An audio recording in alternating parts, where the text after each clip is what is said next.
மனைவியை தொடர்ந்து வேதனைப்படுத்திட்டே இருக்கிற கணவனா நீங்கள், அப்போ தேவன்கிட்ட வர இந்த எச்சரிப்பின் செய்தி உங்களுக்கு, தேவன் என்னையத்தானே தலையா வச்சிருக்கிறாரு, மனைவி எனக்கு அடங்கி நடக்கிறவ தானே, சில நேரம் மன்னிப்பு கிடைக்குது அப்படிங்கிறதுக்காக எப்படி வேணாலும் நடந்துக்கலாம் சொல்லி ஆணவமா தொடர்ந்து அவ மனதை நீங்க காயப்படுத்திட்டே இருக்கும் போது ஒரு நாள் உங்களை விட்டு சரீர பிரகாரமாகவோ இல்ல மனசளவிலோ ரொம்ப தூரமா போயிருப்பா. இவ இல்லாட்டியும் என்ன நல்லா பாத்துப்பாங்க அப்படின்னு சொல்லி சில பேரை நீங்க நம்பலாம். ஆனால் ஒரு நாள் உங்களுடைய பலவீனத்திலோ அல்லது உணர்வுள்ள இறுதி உங்களுக்கு வரும்போதோ திரும்பி உங்க வாழ்க்கையை பார்க்கும்போது நல்ல சந்தோஷமான குடும்ப வாழ்க்கை, தேவ அன்பு, கபடற்ற அவளோட அன்புன்னு இழக்க கூடாத எல்லாத்தையும் இழந்திருப்பீங்க.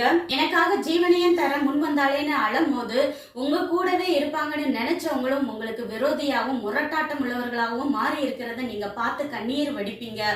தேவன் கொடுத்த நல்ல வாய்ப்புகள் எல்லாம் இழந்து புலம்பி என்ன பயன்? தலைதானேன்னு ஓவரா ஆனா சரீரத்துல வரும் வலியை தலையும் அனுபவிக்கணும்.